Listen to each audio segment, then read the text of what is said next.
The American Revolution and the New Nation, SOLs 4 and 5. This is what the state wants you to know about the SOL. If you feel the need, please pause and read through this at any time as you're preparing. But let's move on. So, what's the American Revolution really about? Well, for one, British policies make its American colonies mad. The more things Britain do, the more things Britain demand of the colonists, the more angry they get, and the more they want to break away and create their own thing. It's also about 13 very different English colonies coming together to declare independence. And the fact that they go to war and win this war with French help and win their independence. That's what this unit is about. Also, as a new nation, we're going to struggle early on and have to figure out, how do you become a nation? How do you stay a nation? And how do you stay together? So, what is driving Britain's 13 colonies towards independence? The first big thing the SOL wants you to think about is a war, but not the Revolutionary War, a war that comes earlier called the French and Indian War. Britain and their colonists, the Americans, are going to be fighting a war against the French and the French Indian allies. And what we're going to be fighting over, of course, is going to be land. If you look at this map, the map on the left shows you what the Americas looked like, the European claims before the French and Indian War. And this map on the right shows you what it looks like afterwards.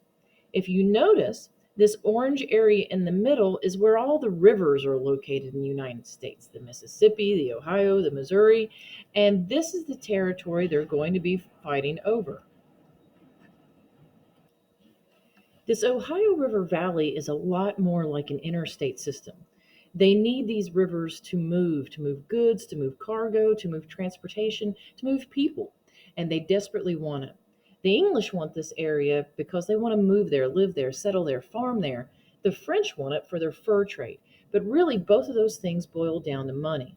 And then, of course, a very young George Washington accidentally gets this war started. But it's not an SOL, so if you want to hear more about that, you can look it up. It's about something called the Battle of Fort Necessity.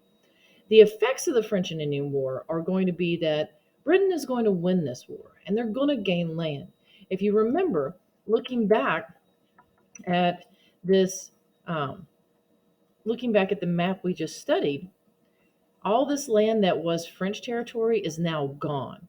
The British are going to gain all the land between essentially the Appalachian Mountains, where you live, and the Mississippi River, as well as a huge chunk of Canada. One of the other effects is going to be something called the Proclamation Line of 1763. Even though they have gained this territory and this land, they know that protecting it and living in it and settling it is going to be expensive. It's not empty. It's not as though the French are kicked out and nobody lives there. In fact, many Native American tribes live there, and they're now wise to these English people. They know that the English desire to take their land, and they're not just going to let them do it. So, to keep from spending a whole lot of money sending troops to protect American colonists from Indian attack, they're going to draw this red line down the spine of the Appalachian Mountains. And they're going to tell the colonists, don't go past this line. Don't move past here. Don't purchase this area. Don't sell this area. Don't live in this area.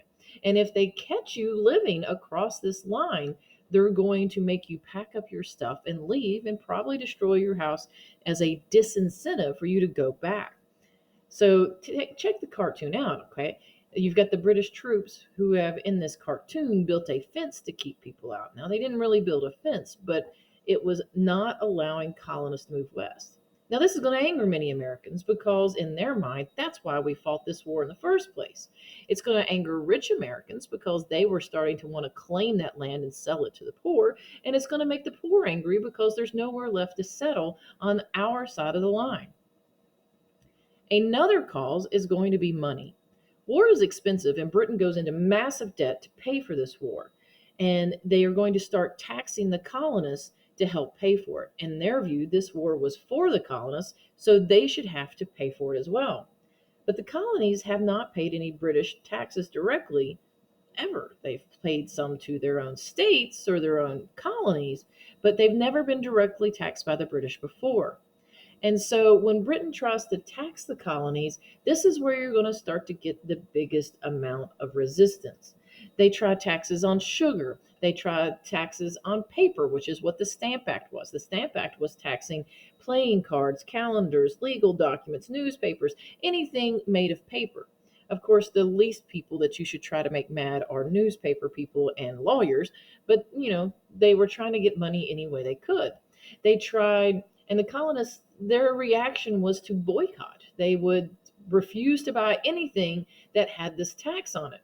It would cause the British merchants who sold paper to complain to Parliament and they would repeal it. But they still needed money. So they try other things. They try other taxes like the Townshend Act, where they tax tea and they tax paint and they lead and glass and nails and, all kinds of stuff. But the colonies react poorly once again. This is a picture of a group called the Sons of Liberty, tar and feathering a tax collector. They were very angry over what was going on. So not only do they boycott, but they begin to protest loudly. They begin to even do some violence in some ways. And the British just didn't get it. They thought that the Americans were simply angry about paying a little bit of money. But it wasn't the money that made us mad. It was the fact that we were being taxed without representation. We were beginning to realize that Britain viewed us as their subjects rather than their citizens. And we thought we deserved to have a say in our own government. We had been ruling ourselves essentially since Jamestown in 1607, or at least since the Virginia House of Burgesses in 1620. And when Britain starts trying to lay down the law, that's when we have a problem. All of our early guys were heavily influenced by something called the Enlightenment. This is a time period where people start to think about and question the nature of people and their rulers. Does a king, through divine right, truly have the authority, the power to tell us what to do? Some of these key ideas are going to be things like natural rights, the consent of the governed, that a government only has the power that the people give them, right? This idea of natural rights, things from a guy named John Locke. These are things that you're born with. Nobody had to give them to you. It doesn't matter if your dad is a king or a prince or an earl. Just because you are you, you have the right to equality. You have the right to your life and your freedom and your property. These were new ideas. In England, there was a concept that some people were born better than other people. The consent of the governed. Only a ruler has the power that the subjects give them. You only have power if I give you that power over me. That's a big idea. An idea of social contract.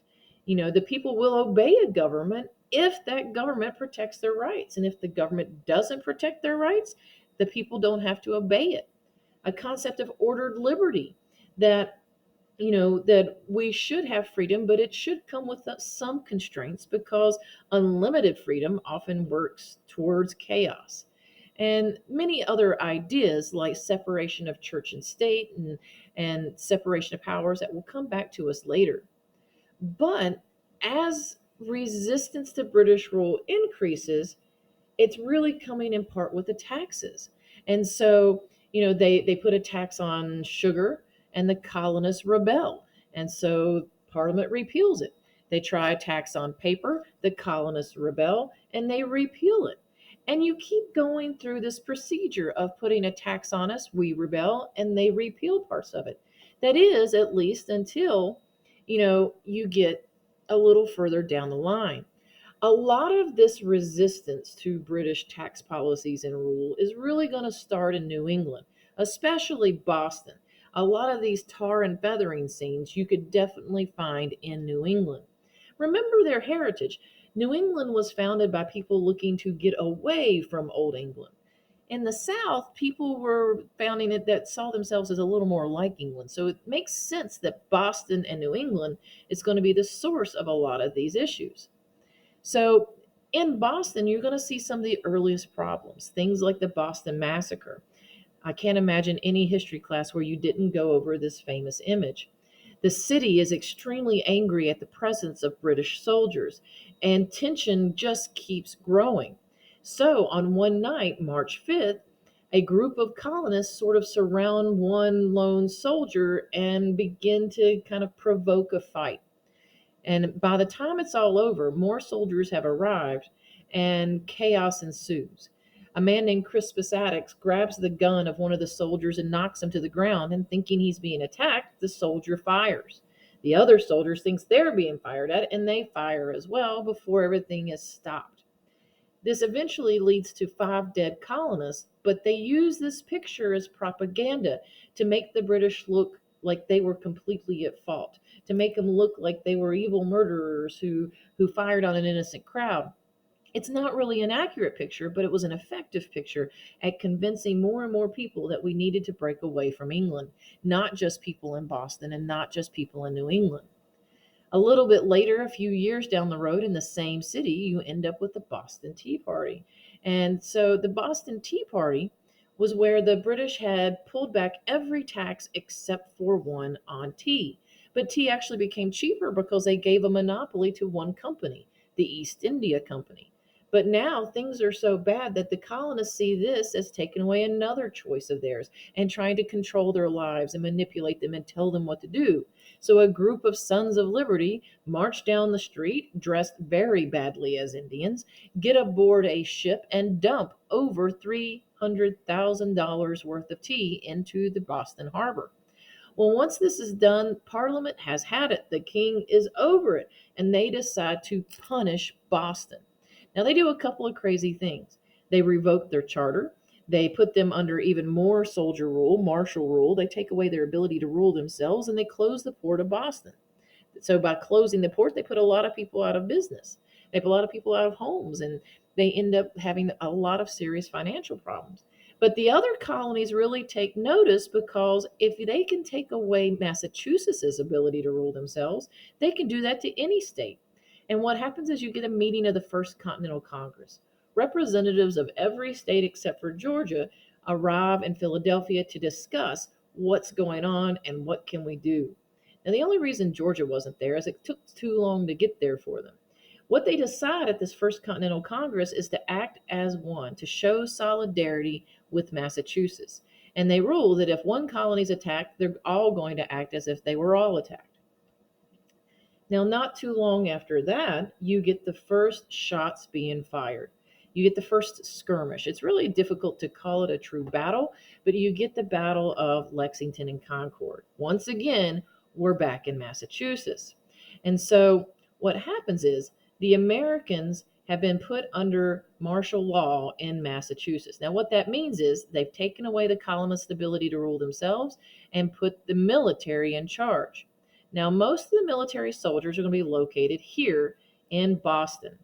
But the troops and the Americans and the patriots, the soldiers, the American Sons of Liberty, they are waiting for a fight. And so what they do is begin to stockpile guns and ammo and hide them over in Concord, not too far from Boston.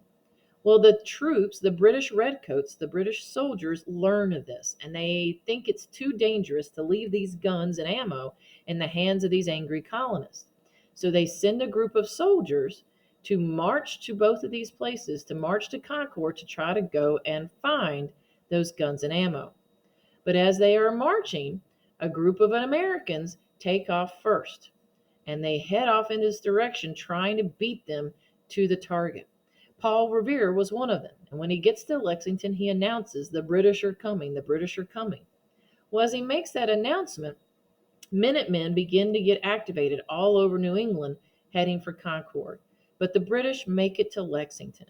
Now, when they make it to Lexington, a group of Minutemen, not very many, only about 60, are waiting for them. Now, nobody knows who fires the first shots. They don't know if it's the Americans, they don't know if it's the British, but a shot is fired. And it's called the shot heard round the world because it sets off a revolution where a colony fights Britain for its freedom. Nobody had tried that yet. We were the first. And the British easily rout and kill several of the Minutemen at Lexington. But they have to march on foot over 5 miles, almost 6 miles to Concord. Now that's where the guns are being held. But because these Americans slowed them down long enough in Lexington, Minutemen have had a chance to pour into Concord and get all the guns out. And they're waiting for them. So it's not just 60 guys that are waiting for the British, it's a whole lot more, up to close to 300. And they begin firing at the British. And they harass the British all the way back to Boston as the British are marching 15 miles to get back home. They're getting attacked and picked on by the Americans the entire way. And so that's where the war really begins, is at the Lexington and Concord. Now, once Lexington and Concord has happened, the Second Continental Congress meets. Now, at the Second Continental Congress, they have to decide. You get representatives from all the colonies, including Georgia. Georgia finally shows up. So what do? Do they prepare for war and take it to the next level? Do they pursue for peace and try to work out some kind of olive branch with the British? Or do they straight up declare independence? And ask Britain to, or do they petition Britain to say, hey, maybe you should reconsider. Maybe we can talk this out. They got to figure out a plan. And so their first thought is, well, first we need somebody to take over these ragtag Minutemen and turn them into an army. And they picked George Washington, a Virginian, a veteran of the French and Indian War, to take command of what we called an army and try to turn it into a real one. The second thing they start to debate is, should we declare independence or should we not declare independence? It's not as easy as you think. Americans are very divided. Shocker, we've always been divided. You have a group called the Patriots, and these are the Americans who had been sons of liberty. They want independence from Britain. They're inspired by the Enlightenment, and they're going to fight in George Washington's army. But then you got a group called the Loyalists, and these are American colonists who don't want to break away from England. They stay loyal. Many thought that taxation, while taxes are terrible, they're justified. Sometimes you got to pay for it, and we get good things from these taxes, including British protection. And many of them are actually going to put on a red uniform and fight with the British against the Patriots. And then you got a group of neutrals, colonists who are undecided and just want to stay out of the war. But these people aren't the only people. White people are not the only people in these colonies. Native Americans, many of whom are going to side with the Loyalists.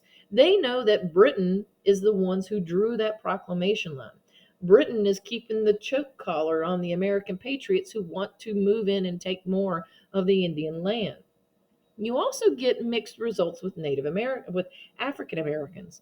There are some African Americans who fight for the Patriots, including like the first Rhode Island group.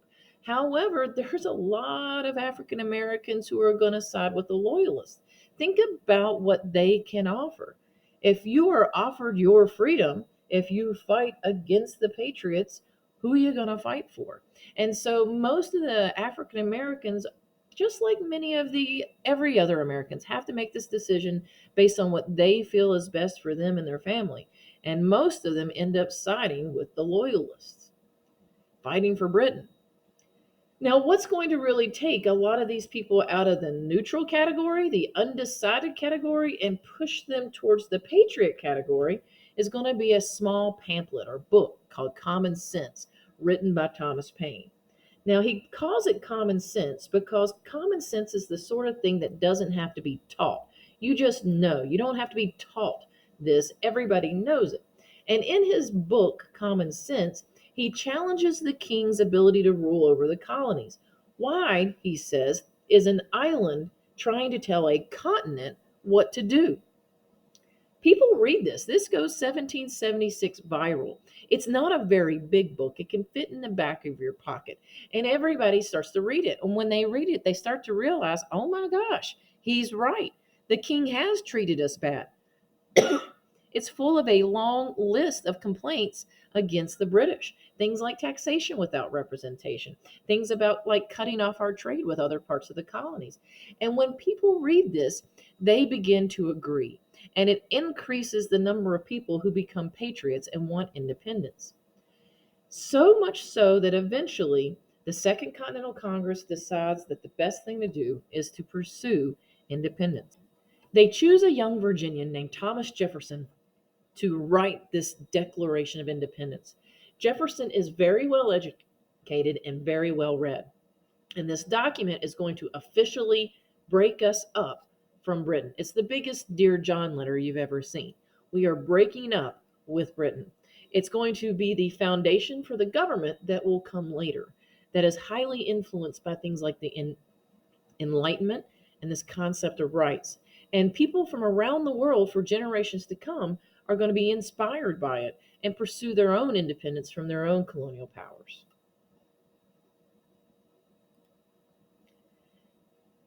Franklin and Adams are going to be two of the four people who are going to help edit the Declaration of Independence. And the famous day for its signing is July 4th. You can get into the technicalities, but that's when we celebrate it. And Jefferson, while he's writing this, is going to be very heavily influenced by two men.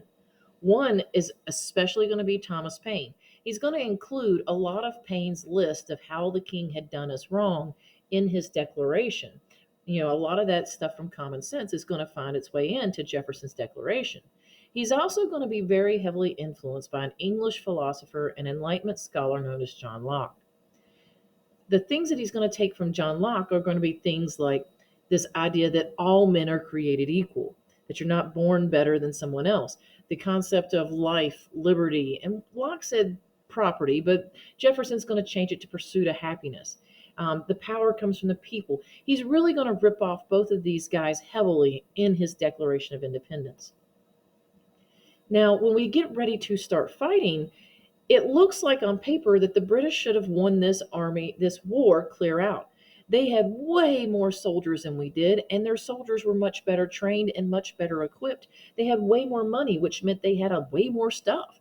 It's hard to win a war when your soldiers don't have proper shoes, uniforms, guns, ammo, food, any of that stuff. And those were problems that Washington's Continental Army faced. The British also had the strongest navy in the world, while we really didn't even have one. We had maybe a couple ships with land cannons on it. Now, where we did have an advantage, at least in the beginning, was that we were fighting a defensive war. We didn't really have to invade and beat Britain. We just had to make them want to quit. That was their biggest problem. They had to conquer, occupy, and defeat an entire nation. And that was really hard to do. There are two major battles that the SOL wants you to know: Saratoga and Yorktown. Now, Saratoga is going to be in New York, and it is the turning point of this war. What the British thought was if they could bring troops down from Canada and across this way while bringing troops up from New York, if they could connect the two, they could cut off New England. And remember, they think New England is the troublemakers. But things don't go their way. The Americans fight differently. They begin shooting officers. They begin putting up roadblocks because they know the land really well. They start killing Indians, which is their gods. And then by the time they get to Saratoga itself, you have a mostly leaderless army in the British who have been picked off the entire way. And the Americans are in stronger force. When we win this battle by ourselves, it convinces France, where we sent Ben Franklin a long time ago. He's been working on the French, trying to convince them, hey, help us out. Hey, help us out. Hey, help us out. But they didn't want to back a loser, right? And so when we win the Battle of Saratoga and the French find out, they're like, hey, these Americans are scrappy. They actually might do this. All right, we'll help them out. And they give us money, and money turns into food and ammo and clothing and all those things we lacked. And eventually, they're also going to give us their navy, which is a big deal. And so that's really what's going to help us win at the Battle of Yorktown. The French are going to roll into town with their navy, and Washington has to decide, where do we send them? He wanted to send them to New York, which was a city he lost a long time ago. But he listens to the French and he listens to his officers, and they say, I think we need to go down here to Yorktown. A group of American soldiers had already chased the British commander, Lord Cornwallis, all the way to where he is hiding out on a peninsula of Yorktown. And if we can get that navy down here to block off the Chesapeake Bay, and if Washington can bring his troops south while other Americans are coming north, we can trap Cornwallis on this peninsula. And that's exactly what we do. We won this battle with the help of the French Navy and the French Army and Washington's army. We surround them and force them to surrender. Now, the war doesn't end immediately, but this was a death knell to the popularity of this war back in England. And England decided we just weren't worth it. It was too expensive. If we wanted our freedom, let us have it and see if we liked it. In fact, they figured we'd be falling apart and begging them to come back within a generation. So now we've won the war. Well, now what do we do? Here's the problem. How do you create a government that will work for and be accepted by very different people with very different interests? I mean, we don't exactly have a track record of agreeing very much with each other. So, our very first government was called the Articles of Confederation.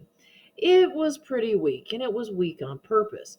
We had a hard enough time getting all 13 colonies to agree to even declare independence together. So, trying to convince us all to create one government where we give up power, it was hard to do. The new government couldn't tax, it couldn't regulate trade, there was no judicial branch, there was no executive branch, so they could pass all the laws they wanted. They just couldn't enforce them. They couldn't make anybody obey them. And there's no common currency. Our economy was so bad that every state started printing its own money.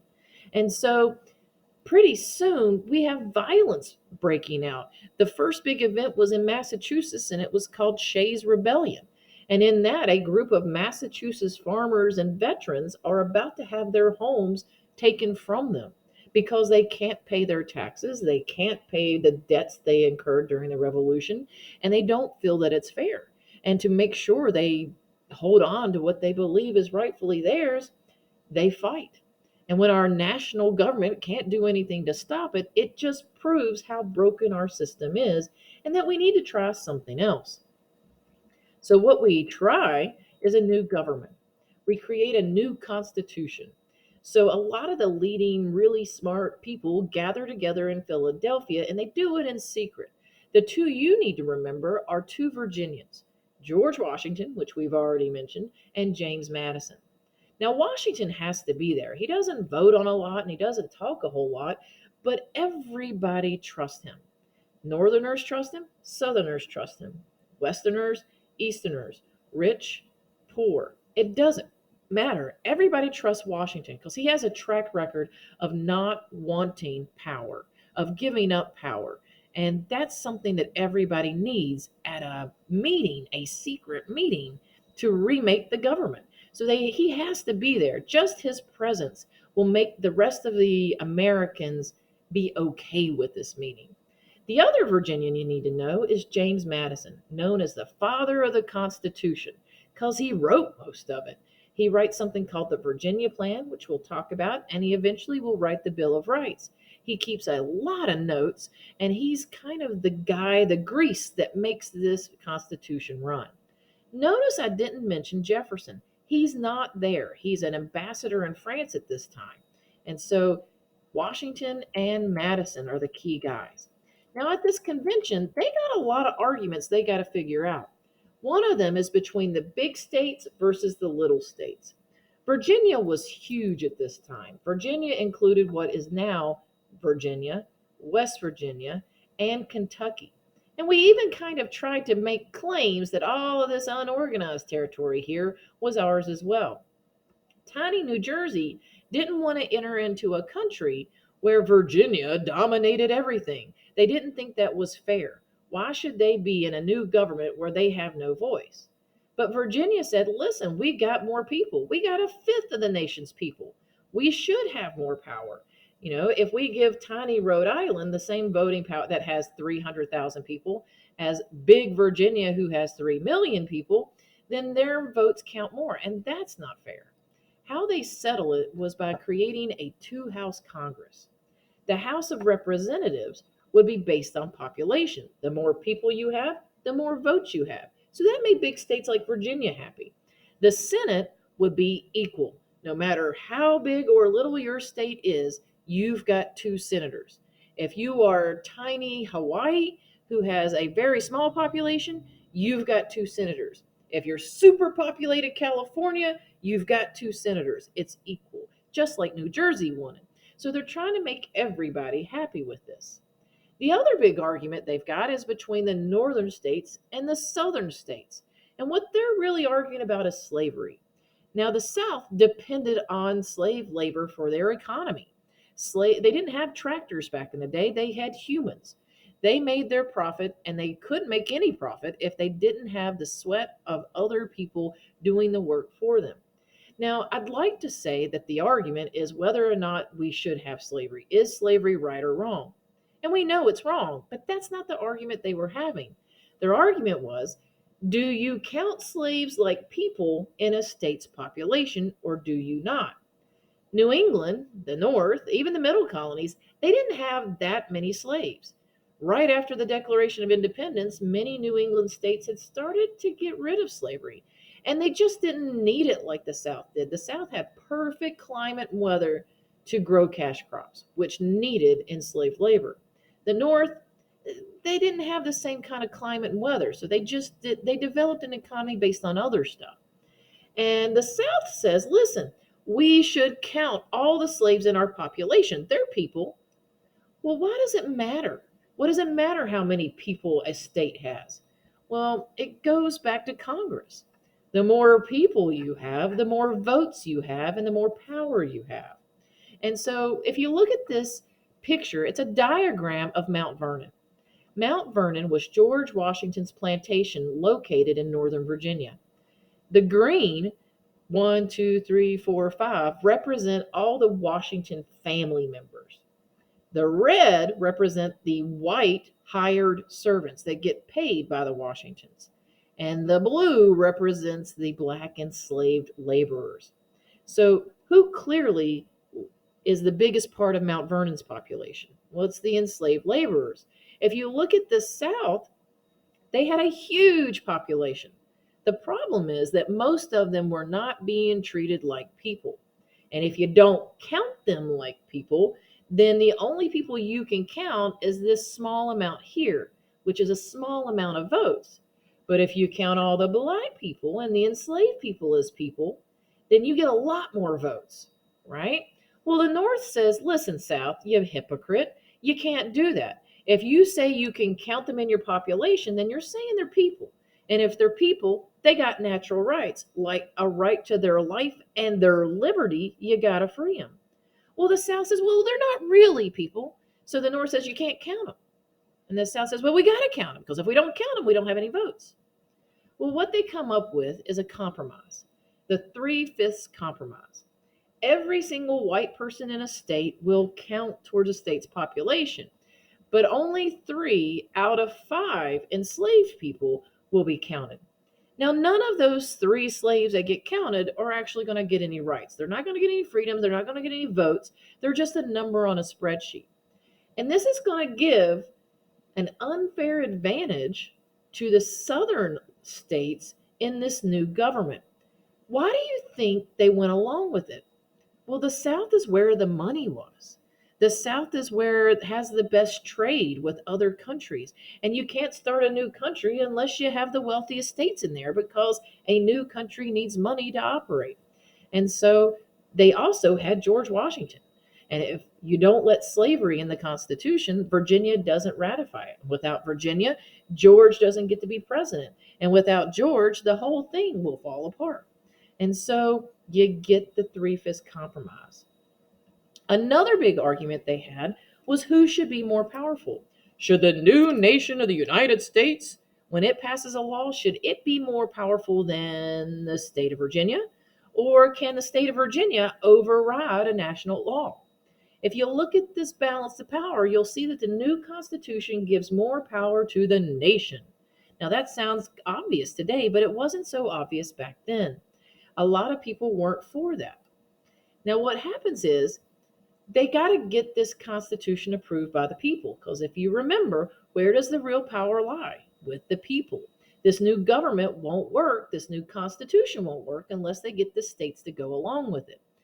The Federalists were the people who want the Constitution, who want a stronger nation, and the Anti-Federalists are people that don't, who are against the Constitution. They want a weak national government. They want the states to be stronger. They think that this new Constitution gives way too much power to the nation. And so they're against it. And both sides write a bunch of papers and try to convince their states to either vote for the Constitution or vote against it. Now, we have a Constitution, so the Federalists are going to win. We get a Constitution. But in a way, the Anti Federalists also get what they wanted. They demanded that a Bill of Rights be added to the Constitution. They wanted our rights spelled out.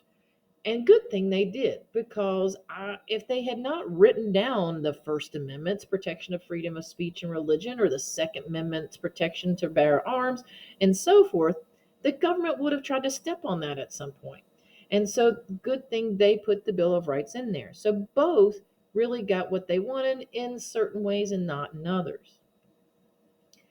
George Washington is going to be the first president. Of course he is. He's the only guy everybody trusts. And they got to have somebody they trust in this new government for the people to go along with it. And even though he warns against the formation of political parties as being really dangerous, it happens anyway. All those differences that they had, the Federalists versus the Anti Federalists, they don't disappear when the Constitution's ratified. They keep staying around for a long time. And so issues like when Alexander Hamilton wants to put together a national bank and suck up all the state debts to make them national debts to pay for them, it makes the states and Southerners really nervous because they had almost paid off their debt. When Washington decides not to repay the favor to France and help them out in their war with Britain, instead of going to have neutrality, it makes a lot of people mad who feel like we kind of owe it to France. And then when Adams, who is a Federalist, when he starts issuing things like the Alien and Sedition Acts, where he blatantly violates the First Amendment by locking people in jail who criticize the government, it makes people think that this new powerful government is taking their rights away. And so you get two political parties. You get the Federalist Party, who is mostly going to be backed by Alexander Hamilton. They want a strong nation. They want a country that's going to be based on banks and businessmen and that sort of thing, versus the Democratic Republicans, ran by Jefferson, who want the states to be stronger, who want the nation to be weaker, and want the country to be more agricultural. And if you kind of see where I'm going, the Federalists are going to start to be a little more northern, and the Democratic Republicans a little more southern and western. And so you start to really begin to see the country divide. Now, what I want you to do is go back to the page you found this video on and play the two review games you find there.